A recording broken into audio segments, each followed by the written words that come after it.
Altarmu di altarmu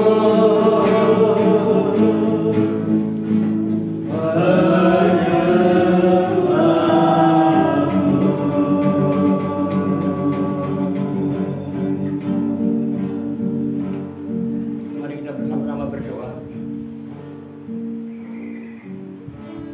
Bapa Surgawi, dalam nama Tuhan Yesus Kristus, kami telah banyak memuji dan menyembah Engkau. Kami telah banyak mengagungkan nama-Mu, mempermuliakan nama-Mu. Tuhan, tiba saatnya Engkau ambil alih hidup kami, untuk kami diam di altar-Mu, untuk menerima berkat firman-Mu, Tuhan. Tuhan, urapi kami hamba-Mu yang tidak ada apa-apanya. Engkau pakai dengan hidup kami yang keberadaan seperti ini, Tuhan. Tuhan Yesus, kami menyerahkan jiwa kami, hati kami, pikiran kami saat ini, Tuhan. Engkau taburi dengan kebenaran firman-Mu. Engkau urapi kami semua, Tuhan, yang ada di tempat ini. Teristimewa hamba-Mu, Tuhan, yang telah Tuhan panggil untuk melayani di tempat ini di gereja GKPUA, Tuhan, di Purwokerto. Tuhan tolong, Tuhan campur tangan. Biarlah Tuhan Kau ambil alih semuanya, Tuhan. Hanya kuasa Roh-Mu yang kudus yang ada di tengah-tengah kami, yang memimpin kami berjalannya firman-Mu ini, Tuhan. Tuhan Yesus, terima kasih. Dan menyerahkan hati dan pikiran kami dalam tangan kasih kuasa Tuhan. Di dalam nama Tuhan Yesus Kristus kami berdoa. Haleluya. Amin. Selamat pagi, salam Bapak Ibu semua yang dikasihi Tuhan. Kayaknya sudah tidak perlu memperkenalkan diri ya, karena kami adalah salah satu juga bagian dari orang-orang GKPUA.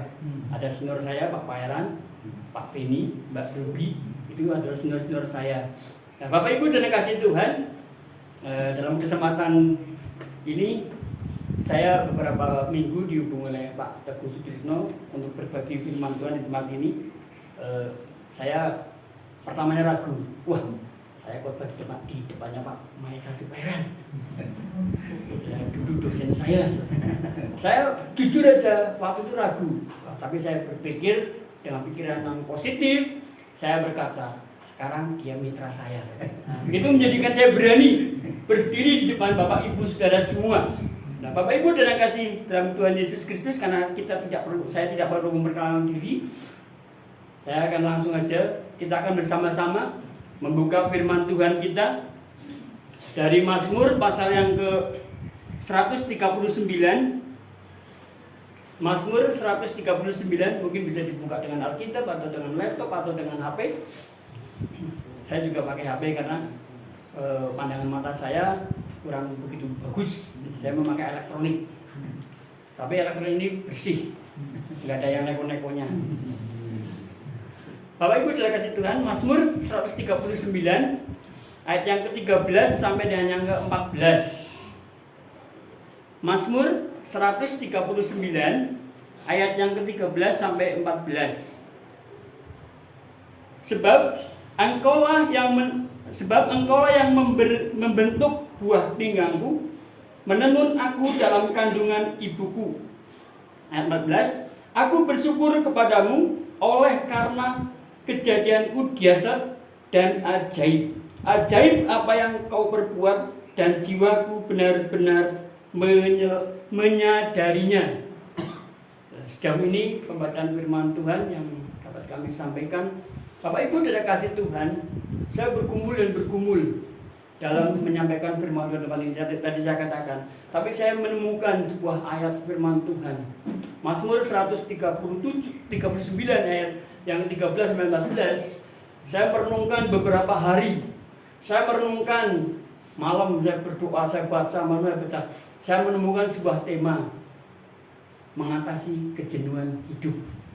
Saya cerita kemarin Pak Teguh main ke rumah, gimana temanya? Saya mengambil tema mengatasi kejenuhan hidup. Nah, saudara-saudara dikasih dalam Yesus Kristus, berbicara masalah kejenuhan hidup, semua orang pasti mengalami. Berbicara masalah kebosanan hidup atau di bahasa gaul galau, itu pasti semua pernah mengalami.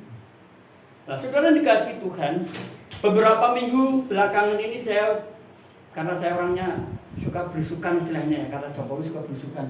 Saya suka kemana-mana. Saya beberapa orang bukan secara kebetulan saya tanya, bagaimana menjelang lebaran ini? Wah, galau, nggak bisa mudik. Wah, galau, belum bisa beli baju baru. Anak-anak sudah minta baju baru, minta ini, minta itu. Tapi keadaan ekonomi seperti ini. Nah, ternyata beberapa orang yang saya tanyai, beberapa orang yang saya lihat, saya ajak ngobrol, mereka juga mengalami kejenuhan hidup. Bukan hanya orang-orang yang di luar kita. Kita orang-orang percaya pun pasti mengalami kejenuhan hidup. Hidup itu seolah begini saja. Hidup ini seolah monoton. Hidup ini seolah ya seperti ini. Apalagi kita yang notabene adalah orang-orang aktif ke gereja. Kalau kita sudah punya jadwal gereja, pasti hidupnya selalu diatur oleh jadwal tersebut. Contoh, minggu ibadah, Selasa kunjungan kaum wanita, Rebo PA, Kamis doa malam, terus bergulir-gulir terus. Lama kelamaan itu akan menjadi kejenuhan hidup kita. Lama kelamaan rohani kita juga akan jenuh. Nah, Bapak Ibu dan kasih Tuhan, mengatasi kejenuhan hidup. Kalau kita melihat dalam Mazmur pasal 139 ayat 14 sampai dengan yang ayat 13-14, saya akan menemukan beberapa poin.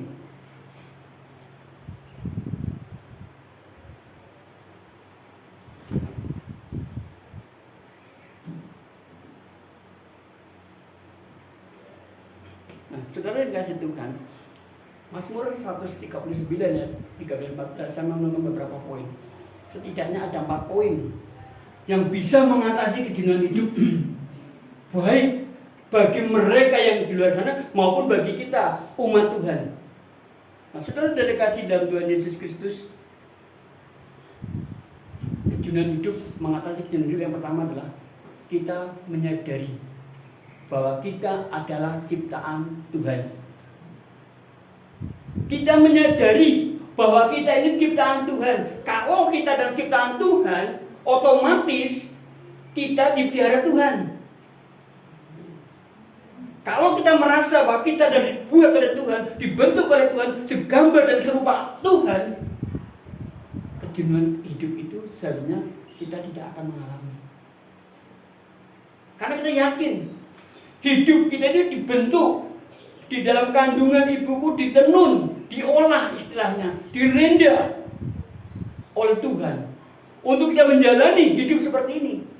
Tetapi kenyataannya kita juga sering mengalami kejenuhan. Nah, saudara yang dikasih Tuhan, Daud, kalau kita melihat dalam Mazmur 133, padahal dia telah berbicara tentang kerukunan hidup, berbicara betapa indahnya hidup dalam kerukunan.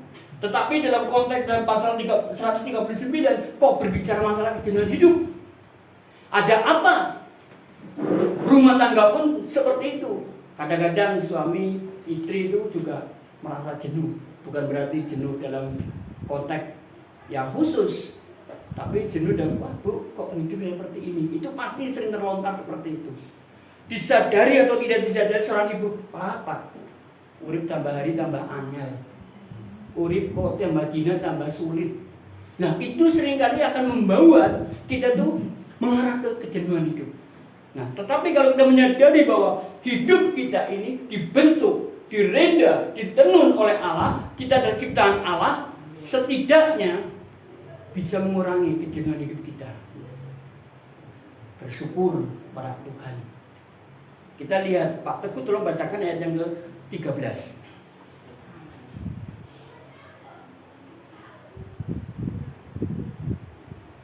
139 ayat 13. Ya, 139 ayat 13. Sebab engkaulah yang membentuk buah pinggangku, menenun aku dalam kandungan ibuku.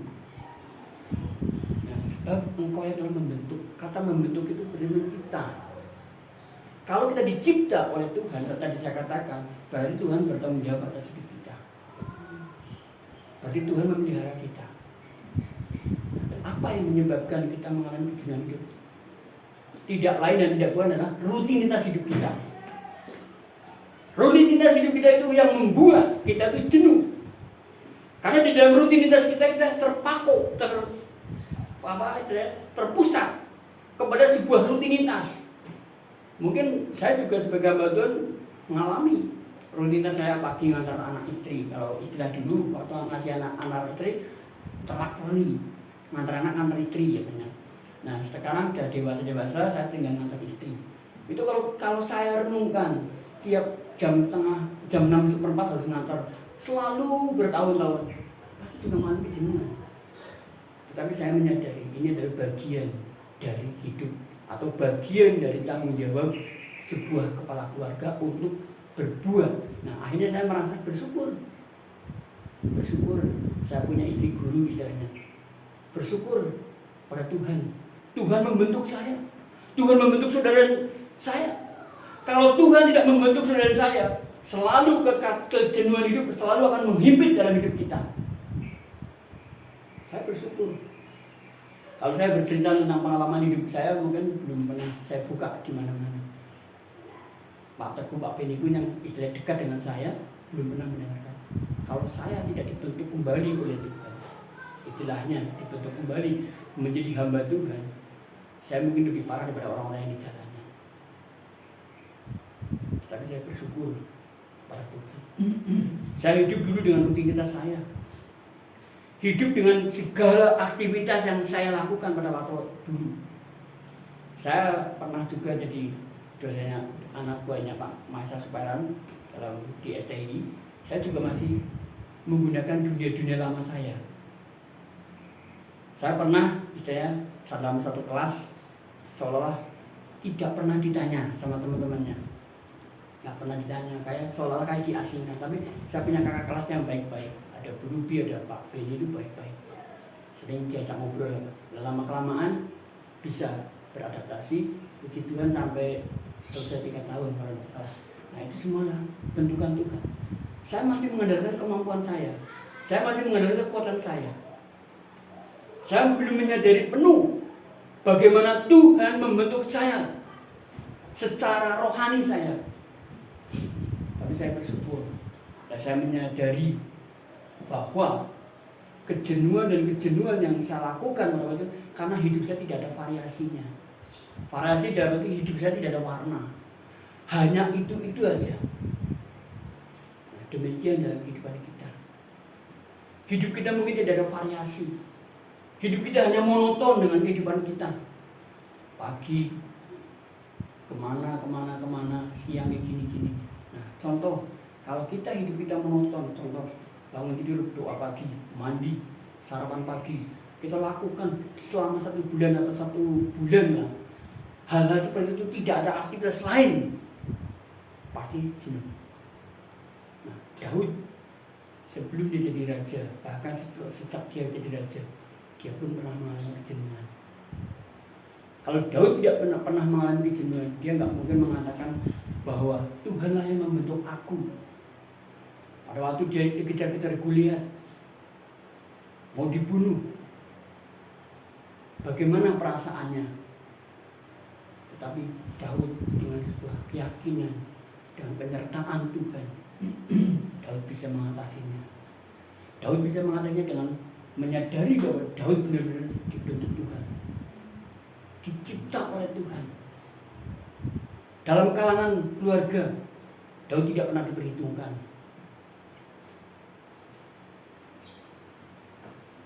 Saya juga seperti itu. Dalam kalangan keluarga nggak pernah diperhitungkan. Seolah-olah anak bontot, tahu apa, ngerti apa tentang kehidupan. Anak bontot nggak punya hak apa-apa.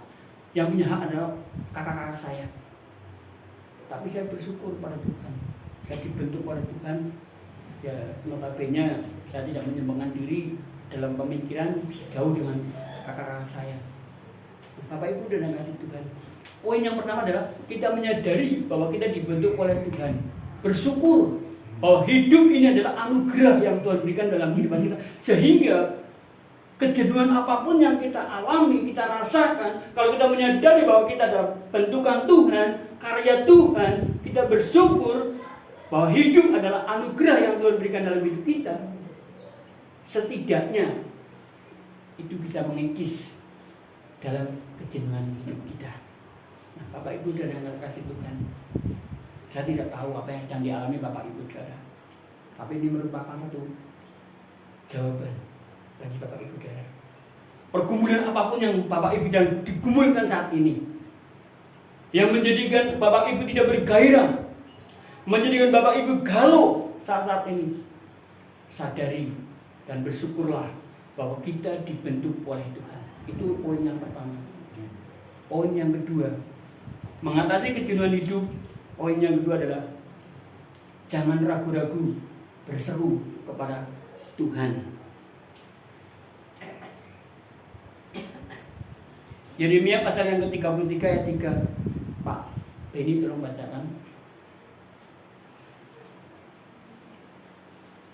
Yeremia 33 Ayat yang ketiga. ayat yang ketiga.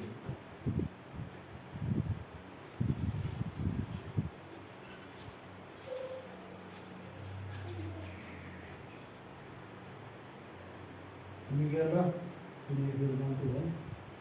Berserulah kepadaku, maka aku akan menjawab engkau dan akan memberitahukan kepadamu hal-hal yang besar dan yang tidak terpahami, yakni hal-hal yang tidak kau ketahui. Amin. Nah, Bapak Ibu dalam Tuhan, Yeremia dalam konteksnya untuk mengatasi kejenuhan hidup mengatakan berseru. Berserulah kepadaku. Dengan kata lain, berdoa. Berdoa. Kalau kita sudah mengalami kejenuhan rutinitas dalam aktivitas kita, dalam kehidupan kita, mungkin dalam gereja kita sudah jenuh dengan program yang itu saja. Disadari atau tidak disadari kita sudah kebawa oleh suasana seperti itu. Kita orang umat Tuhan atau orang percaya, kita memiliki hari-hari yang menjenuhkan dalam hidup kita. Kalau kita hitung, kalau saya boleh izinkan hitung, Desember kita Natal, April, Mei menjelang Paskah, nanti sebentar lagi ada bulan keluarga, sebentar lagi kembali lagi ke Natal lagi. Itu sebenarnya kalau kita tidak bisa mengemas acara demi acara itu membosankan, menjenuhkan. Kita hanya seolah-olah dikejar sebuah program. Tetapi kalau kita di dalamnya kita senantiasa membuat program dan perencanaan ini dibawa dalam doa jauh-jauh hari, jemaat pun tidak merasa bosan, jemaat pun tidak merasa jenuh, jemaat pun tidak merasa galau. Karena apa? Ini adalah sebuah yang bisa kita lakukan, yang bisa kita kerjakan untuk hormat dan kemuliaan bagi nama Tuhan. Berserulah kepadaku, berdoalah senantiasa. Manakala kejenuhan sedang melanda hidup kita, cepat lari. Jangan kepada teman atau kepada tetangga atau kepada saudara-saudara kita. Kalau kita sedang mengalami kejenuhan hidup, lari kepada Tuhan. Kalau kita lari kepada teman, kepada sahabat, kita bukan didapatkan solusi. Bulannya dari orang Kristen, udah ngomong kayak tok, istilahnya cara orang Bani Masa kayak gue. Udah pokoknya Natal Paskah, pencurahan Roh Kudus. Aku sih udah bebas. Tapi kalau kita mengalami ada tanda-tanda, ada sedikit yang mengalami kejenuhan hidup kita, berseru pada Tuhan. Tuhan, apakah ini sebuah rencanamu? Tuhan, apakah ini sebuah program yang harus aku kerjakan? Tuhan, apakah ini sebuah kegiatan yang aku harus lakukan? Tanya pada Tuhan, berseru pada Tuhan. Sehingga setiap aktivitas kita di dalam pelayanan kita tidak menjenuhkan. Saya gerejanya kecil, dengan ini masih besaran GK Pua. GK Pua ada 4 kakak, 5 kakak. Saya cuma 1 kakak. Saya kalau berdiskusi ria dengan Pak Teguh, saya kadang dikuatkan Pak Teguh. Tuhan itu tidak menghitung jumlah. Tuhan itu mempertanggungjawabkan apa yang bisa dipertanggungjawabkan. Itu yang menghibur saya. Kalau saya jenuh. Saya ambil bagian pelayanan 87 di Yagi. 87 saya ambil pelayanan, sudah pindah dari Immanuel. Saya juga tahu, saya juga dulu akrab dengan keluarga besar Pak Teguh. Karena kecilnya saya itu saya ikut papahnya Pak Teguh, diantar dari gereja pulang diantar pakai PW kalau tidak salah itu.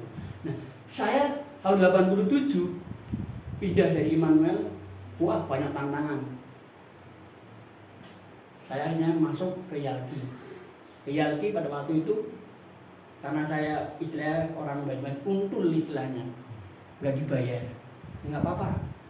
Tahun 88 saya mulai dapat uang transport, uang sepeda. Waktu itu belum motor, pakai sepeda, uang jajan istilahnya 60.000 per bulan.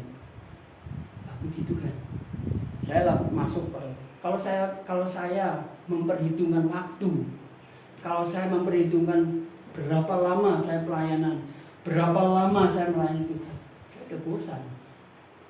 Tahun 87 udah masuk Yalki, masuk daerah Kaliuri. Akhirnya tahun 90 saya dibawa teman saya masuk STI. Saya merasa dicas kembali, berbahagia lagi sampai 3 tahun, bahkan sampai saya buka pelayanan di daerah Tangerang, Kemawi, Sumbergede. Nah, kalau saya hitung kurun waktunya itu, saya udah jenuh. Wah, toh seperti ini terus. Toh Tuhan dia percayakan saya menjadi gereja besar. Toh saya tidak dipercaya menjadi hamba Tuhan yang besar. Kalau saya berorientasi kepada hal-hal hasil, saya jenuh, ya bosan, ya galau dalam pelayanan. Tetapi manakala saya sedang mengalami hal seperti itu, saya lari pada Tuhan, ini aku pakai dengan kapasitas yang aku punya, dengan kemampuan yang aku punya, pakai aku. Di tengah-tengah saya berseru pada Tuhan, berdoa pada Tuhan, saya diberi kekuatan kembali, saya dimotivasi kembali. Berserulah, kata berseru itu berteriak. Jadi manakala kita sudah di pinggiran kejenuhan hidup, sudah mengalami kejenuhan di tengah-tengah hidup kita ini, berseru, berteriak sekuat-kuatnya kepada Tuhan.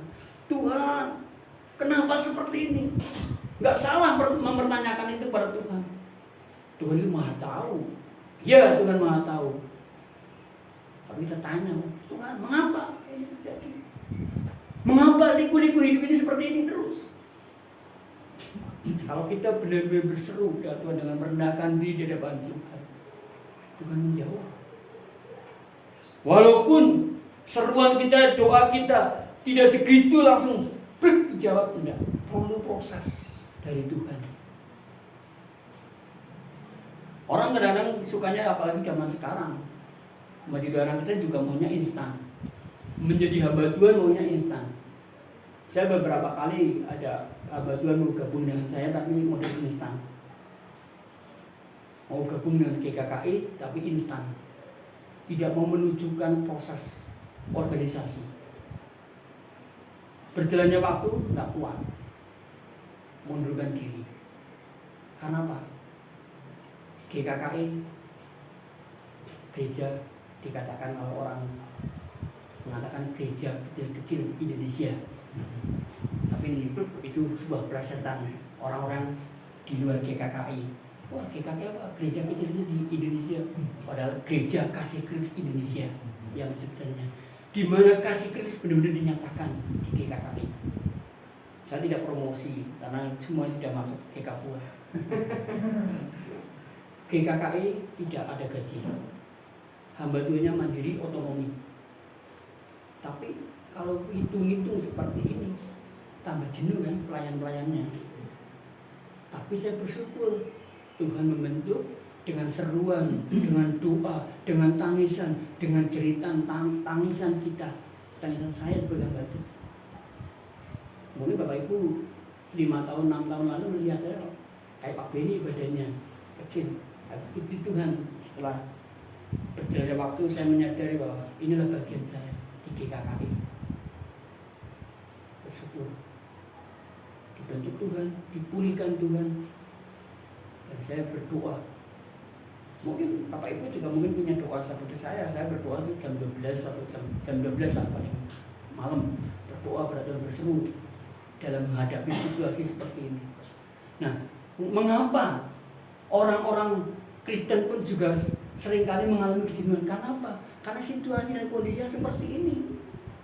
Kita tidak bisa memungkiri kenyataan hidup seperti ini. Tapi bagaimana caranya kita bisa menghadapi hal seperti itu? Ya berdoa, berseru, berteriak kepada Tuhan. Itu poin yang kedua. Mengatasi kejenuhan hidup, berdoalah dan berserulah kepada Tuhan. Itu poin yang kedua. Poin yang ketiga. Mengatasi kejenuhan hidup, poin yang ketiga adalah meningkatkan ibadah hidup kita. Meningkatkan ibadah. Nah, tadi saya katakan ibadah itu bisa juga membosankan atau bisa membuat kita jenuh. Tapi kalau kita justru tidak pernah ibadah, bahwa kita hidup hanya di rumah, apalagi tahun 2020-2021, banyak orang udah putus asa. Kenapa? Ibadah pakai HP, online. Apakah benar-benar ibadah? Meningkatkan ibadah dalam hidup kita. Pak Teguh persiapkan Ibrani pasal yang 10 ayat 25.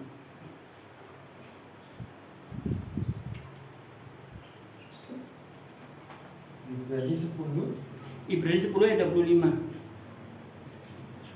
Ibrani 10 ayat 25.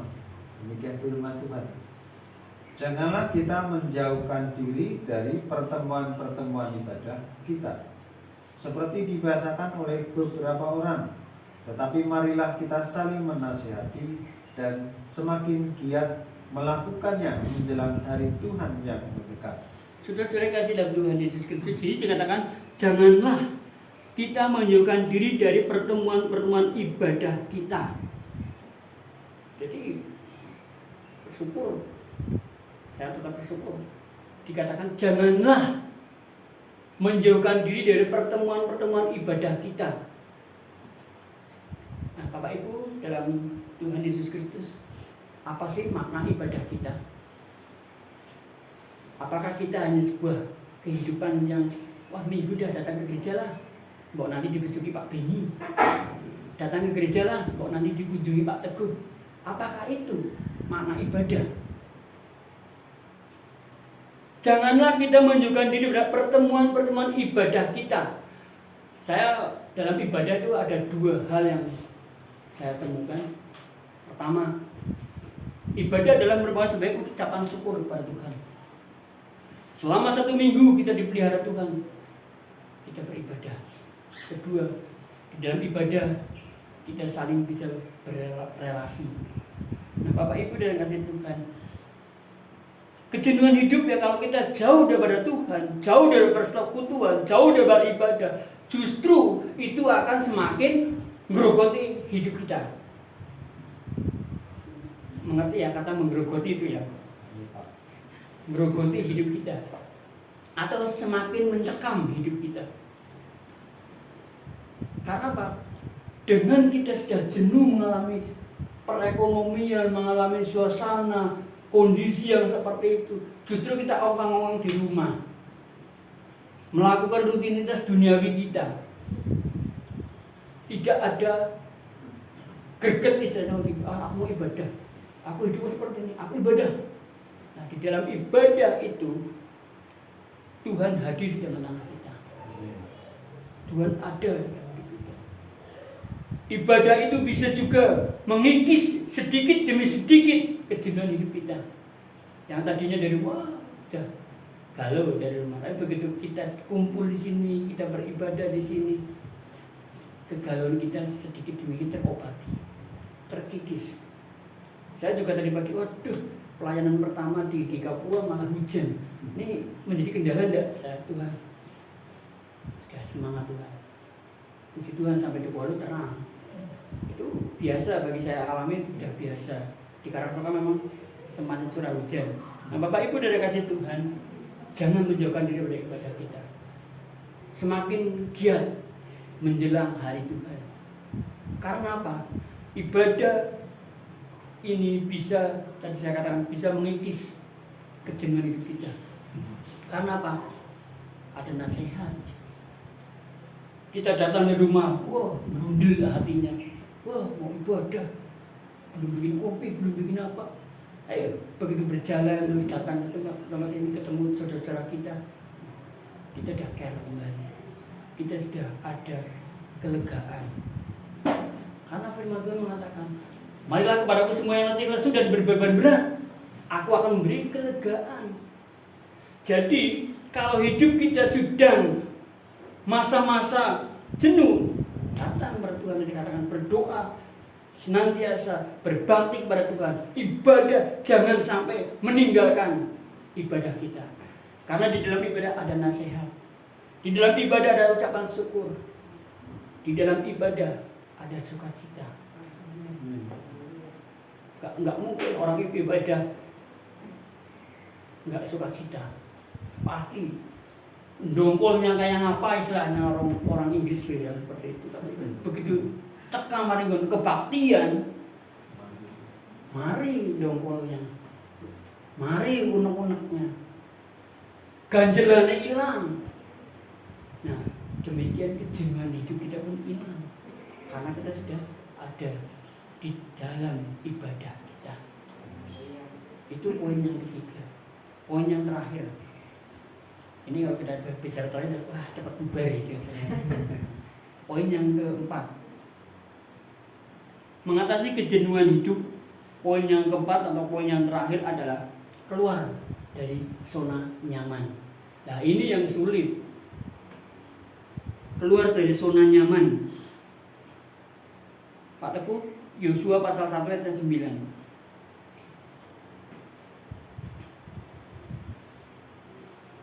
Yosua pasal yang ke-1 ayat yang 9. Yosua pasal 1 ayat 9. Yosua pasal 1 ayat 9. Bukankah telah kuperintahkan kepadamu, kuatkan dan teguhkanlah hatimu, janganlah kecut dan tamar hati, sebab Tuhan Allahmu menyertai engkau kemanapun engkau pergi. Amin. Nah, saudara kasih Tuhan, Yosua adalah abdi Musa, juga abdi Tuhan. Yosua pernah tawar hati. Ini ciri-ciri orang yang jenuh itu tawar hati. Yosua pernah tawar hati. Karena apa? Kematiannya Musa itu secara tiba-tiba. Jadi saya katakan bahwa Yosua belum siap menerima estafet kepemimpinan. Sehingga dia tidak, istilahnya inginnya jadi abdinya Musa, inginnya jadi budaknya Musa, bukan budaknya, pelayannya Musa yang mendampingi Musa, mitra sekerjanya Musa lah, seperti itu. Tetapi manakala Tuhan memanggil Musa, Yosua langsung dipanggil oleh Tuhan untuk meneruskan perjalanan bangsa Israel. Yosua maunya, wah saya tetap kalau bisa Musa jangan mati, Musa jangan dipanggil Tuhan kalau bisa. Tapi kehendak Tuhan berbeda. Yosua harus bisa membawa bangsa Israel keluar dari tanah Mesir. Nah, kalau kita renungkan, kita baca pasal 1, ada 2 pesan yang dipesan oleh Tuhan kepada Yosua. Jangan menyimpang kanan atau kiri, tetaplah teguh. Itu dong. Jadi kalau hidup kita sedang mengalami seperti Yosua, yaitu kejenuhan hidup ini, jangan ke kanan ke kiri, lurus kepada Tuhan. Pegang firman Tuhan, pegang janji-janji Tuhan. Nah kalau kita sudah urip nang omah gersula, urip nang omah ngeluh, tekan mari tangga yang mingka sebelah kanan nih. Nang sebelah kanan ada jawaban, tekan di sebelah kiri nih. Nah, apa yang terjadi? Ya, itu tadi saya katakan malah jujur di orang. Oh, tidak orang Kristen. Aku anak raja, aku anak raja. Kok punya masalah? Nah itu kan kadang seperti itu. Tapi kalau kita fokus seperti firman Tuhan yang dikatakan oleh Yosua, jangan menyimpang ke kanan atau ke kiri. Teguhkan hatimu. Jadi kalau kita sudah merasa ada ketawaran hati kita, ada kejenuhan, ya kita harus teguh dalam hidup ini. berpegang pada perintah-perintah Tuhan. Apa sih perintah Tuhan? Diringkas dalam Matius pasal 22, 37 dan 40. Itu tidak jauh dari itu mengasihi Tuhan Allah dan mengasihi sesama. Kalau kita sudah punya komitmen seperti itu, kita walaupun hidup kita tadi saya katakan tidak ada variasi, hidup kita sedang mengalami kejenuhan hidup, tapi kalau kita memiliki konsep hidup bahwa aku mengasihi Tuhan, aku mengasihi sesamaku, lambat atau cepat segala kegalauan hidup kita, kejenuhan hidup kita akan hilang. Karena apa? Konsep aku mengasihi Tuhan, Tuhan telah mengasihi aku mengasihi sesamaku. Kalau hidup kita konsepnya berbeda dengan konsepnya Tuhan, Tuhan mengajari kita mengasihi Tuhan Allah dengan segenap hati kita, mengasihi sesama dengan kehidupan kita, ya otomatis kita akan kebawa dengan orang-orang di luar kita yang notabene pada manakala dia mengalami satu kejenuhan, dia larinya kepada hal-hal yang tidak kepada Tuhan.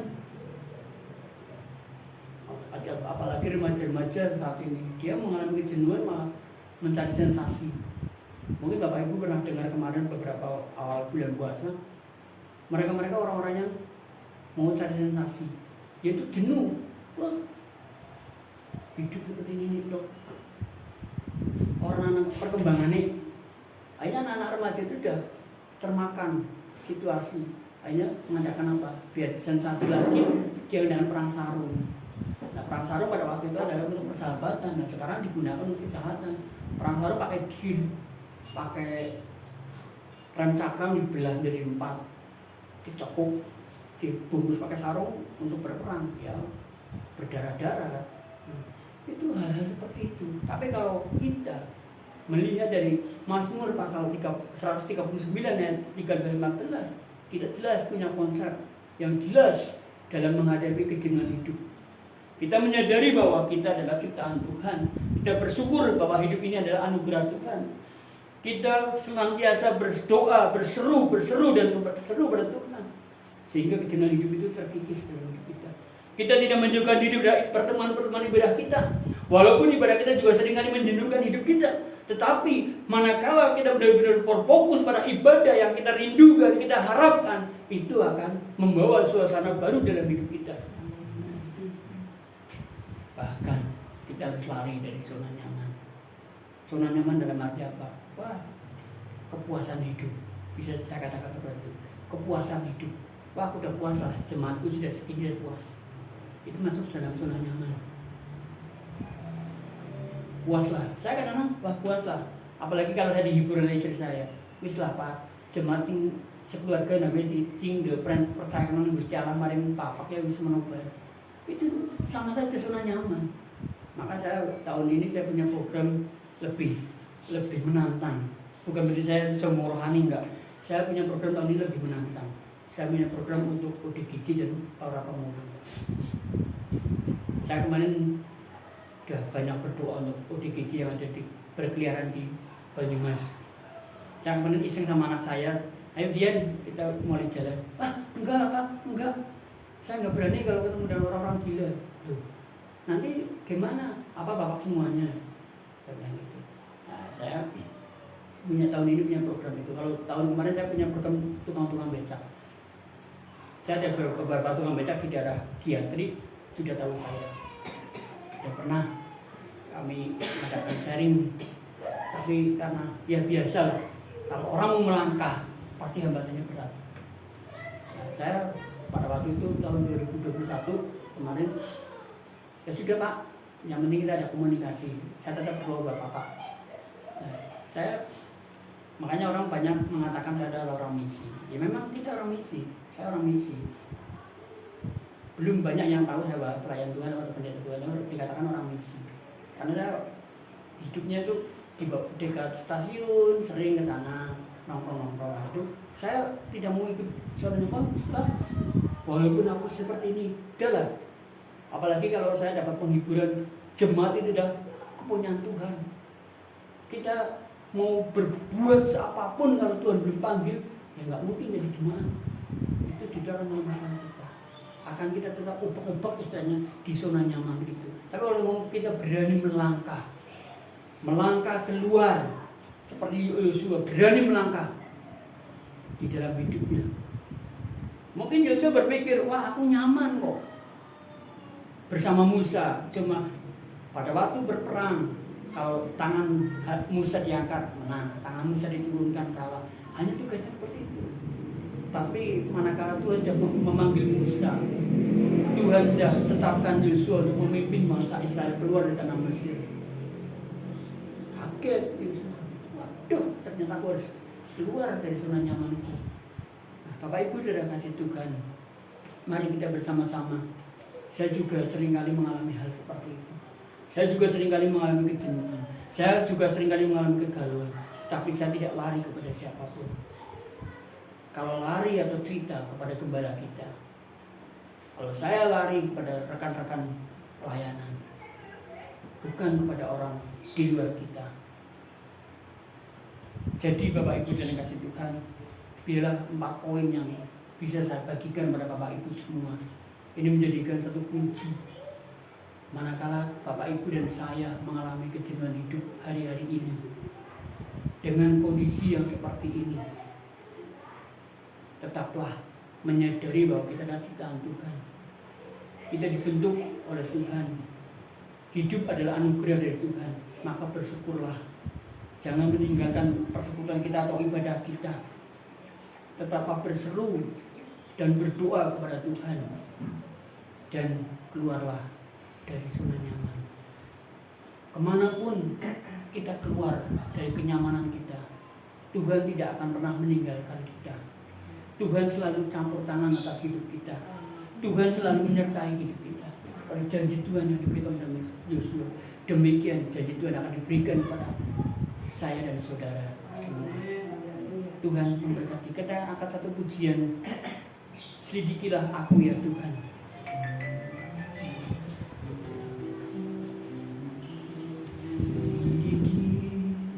Selidikilah aku Tuhan. Iya.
surgawi, firman-Mu telah kami terima.